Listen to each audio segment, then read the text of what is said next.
So let's review about exponents that have radicals or fractions. Okay, so which of the following are equivalent to 8 to the power of 5 over 3? Okay, so let's analyze this one. If we simplify this and we convert this into a fractional exponent, what you have from here is that you have that this one is going to be 8 to the power of 3 over 5. So clearly this is not the same as this one, so this one is not. Okay, then this one, it looks quite similar but not exactly. Okay, so you have the 5 over 3, which is here, and then you know that 2 to the power of 3 is going to be 8. 8 to the power of 5 over 3 is exactly the same as this one, so this one is a yes. Okay, it's the same. Now if we look at this one, you are like, I'm not sure. Okay, so what is 32? 32, you know that it's 2 to the power of what? What's that?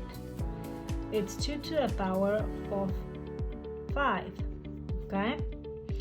You're like, well, yeah, but it's not the same. Okay? So what are you going to do here? Well, you know that if you conveniently multiply that 5 times that 3 over 3, you leave it the same because this is a 1, right? So I can conveniently put this, rearrange, and I can put it as 2 to the power of 3 to the power of 5 divided by 3. Very weird, but it's doable. Okay, so you know that 2 to the power of 3 is going to be 8. And then this is going to be 5 over 3, so this one is also going to be equivalent. And that's for that one. Okay, that's for number 1. Now let's move on to number 2. Okay, so for number 2, what do you have? Let me write number 2. We have x to the power of 2 over 5 times y to the power of 1 over 10. Okay, and the instruction tells you write this simplest, okay, radical form. Okay, so if we want to write this in simplest radical form, what are you going to do? First of all, you want to make sure that they are inside the same radical. Okay, so you need to have a common denominator for this too. Okay, so you know that this one, this 5 and this 10, I can convert this 5 if I multiply 2 divided by 2, because this will become a 10. Okay, so you would have x to the power of 4 divided by 10 and y to the power of 1 over 10. Okay, so this one you will have the 10th root of x to the power of 4 times y to the power of 1, and that would be the simplest way. Okay, and that would be your result. Now for number 3, you have the same instruction, write this in the simplest radical form. So let me write number 3. You have 1 divided by the 5th root of 25, and all of this to the power of negative 3 over 2.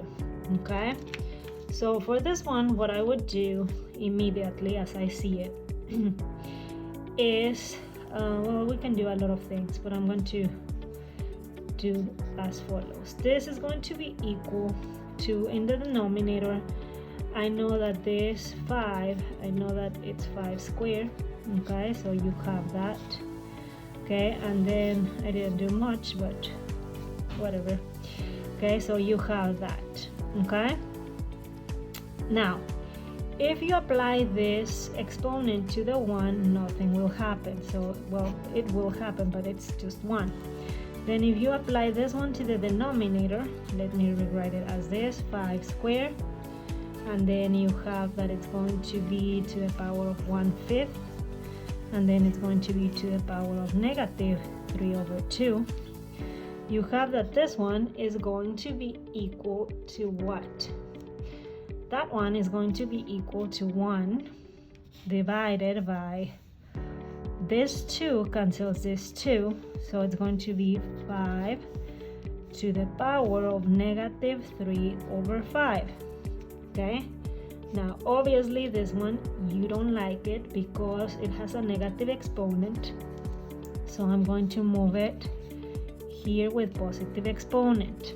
Okay, now that I have it here with a fraction, I go back and I have that it's going to be the fifth root of 5 cubed.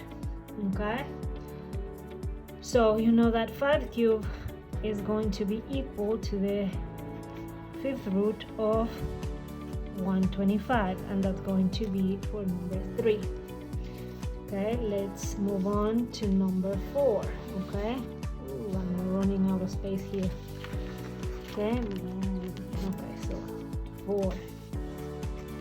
So for number 4, what we have here is, let me see it, we have a 2 square root, then we have a fifth root, then we have a 16, then we have a times, and then we have, just stretch this one, we have times, and it's going to be the cube root of the square root of 8. Okay, don't let this notation to intimidate you. Okay, so for this one, what you have is, this is the same. The first thing that I see is that 16. I know that it's 2 to the power of 4. Okay, and that fifth root is 1/5. That square root is 1/2, and then I have the 2 at the very front, right? This 2 there, all lonely. Okay, so then I see this one, and I know that the 8 is 2 to the power of what? To the power of 3. Okay, then you have the 1/2 of the square root, and then you have the 1/3 of the cube root. Okay, so moving on, you have that the 2.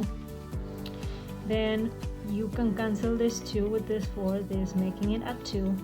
So what you have here is, you have that 2 is going to be 2, and all the numerators, 2 times 1 times 1 is going to be at 2, and the denominators, I only have 5. Okay, so it's going to be 2 divided by 5. On this side, what I have, let's analyze. Numerators, I have 3, 1, 1, so this 3 cancels with this denominator, and denominators, I only have the 2 there. Okay, so that's what I have right now. Okay, so at this point you are like, okay, they want me to write this in the simplest radical form. Okay, so this one is not even close. Okay, so I recognize that I can add these two exponents, so you know that this is the same as 2 times 2 over 5 plus 1 over 2. Okay, so you know that that is going to be equal to 2 times 2, and the common denominator is 10. You know that this one is going to be a 4, and this one is going to be a 5. Okay, so you have that this is going to be 2 times 2 to the power of 9 over 10, which is the same as 2 times the 10th root of 2 to the power of 9. Okay, and yeah, that's pretty much it for number 4. Okay, now for number 5, what we have here is, you need to recognize that the 32, you can make it in a simpler form. Let's say 2 to the power of 5. Okay, and then you have the 4th root. Then you have the 4th root, and I'm going to rewrite that 9 as 3 squared x y power 3. Okay, so when you are here, you are like, I don't like this 4th root. Okay, so we need to get rid of the 4th root. Okay, so moving on here, I need, how many 3's do you need to basically remove the 3 from the 4th root? You already have 2, so you need another 2, so we have 3 squared. How many x's do you need to get rid of that x? You need x to the power of 3, because we already have 1. And how many y's do we need? We need 1 y, because we have 3, so we have that. Remember that we need to multiply top and bottom times that number, So you are going to use exactly the same number that we have at the bottom because this is a 1. Okay, after that you are all happy because we basically release all your numbers that you have in the denominator. So you have a 3, you have an x, and you have a y, all happy. But now the part that got complicated is the top. But it's okay because both of them have the 4th root. Okay, so first and foremost, I can take out, if I analyze this part, I can take out a 2 outside the 4th root. Okay, so you have that, and please remember that 4, let me make it smaller. So you know that it's the 4th root, not 2 to the power of 4, okay? And then I have a 2 remaining here inside. Then that 3 square, I cannot release it, okay? So I just have it there. That x, I cannot release it. That one should be an x cubed, by the way, corrected. So x cubed, I cannot release it, and the y, I cannot release it. So all this, basically I'm stuck with that inside the 4th root. Now I need to make it pretty because this 2 times 3 power of 2, it looks horrendous. So what I'm going to do here, I just have that this is equal to 2, the 4th root of 2 times 9. You know that that's 18. Then you have x power 3, y, and everything is divided by 3x y, and as far as I know, we cannot cancel out anything. These 2 are not, so that's as good as it gets. Okay, so that is your answer for this problem. Okay, now let's move on to number 6. Number 6, it says write this in the simplest exponential form. Okay, so the first thing that I just spot as soon as I'm reading this is that 125, I know that that 125 is 5 to the power of 3. Okay, another thing that you need to be careful is that this is the 5th root, this is the square root, so you need to be careful with that. Okay, so I have that, and they want exponential form. Okay, so I'm just going to do the y here. All of this is to the power of 1 over 5, okay, because that's the 5th root. Then in your denominator, what you have, since we cannot simplify the 5 because it's just a prime number, you know that it's 1 over 2, okay?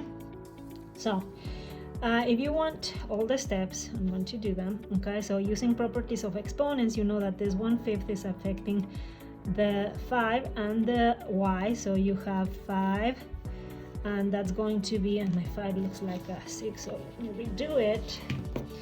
Okay, so it's a 5, and then you know that it's 5 to the power of 3 divided by 5.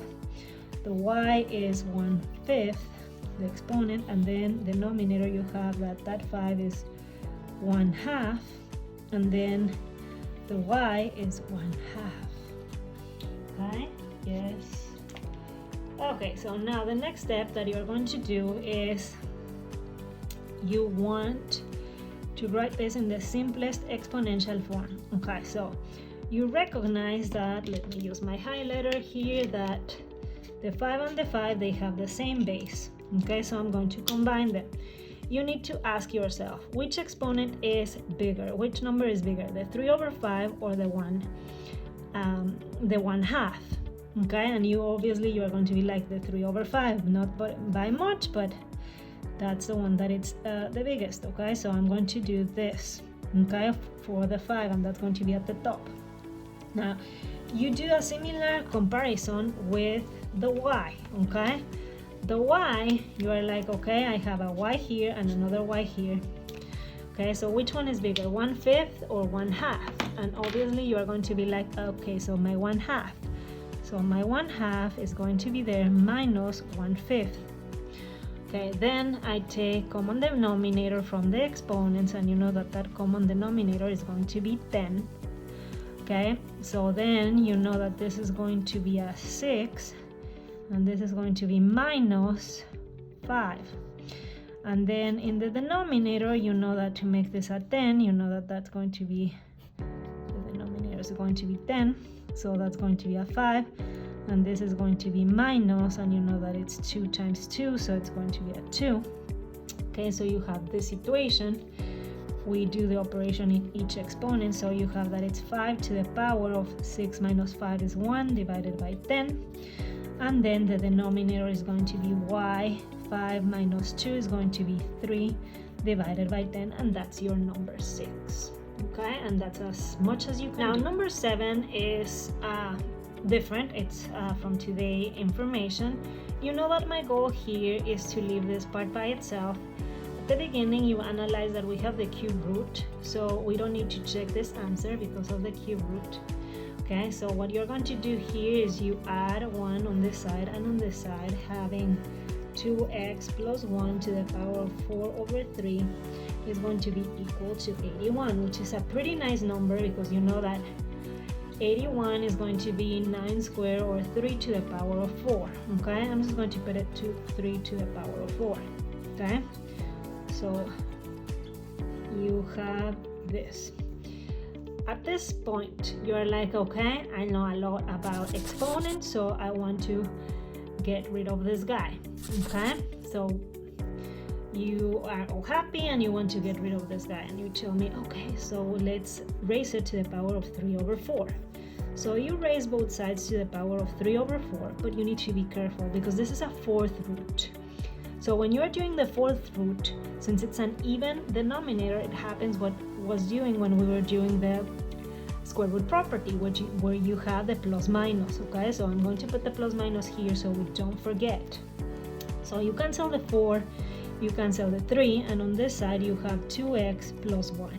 Okay, on this side, very conveniently, those two cancel, so you have 3 to the power of 3, which you know that that's 27.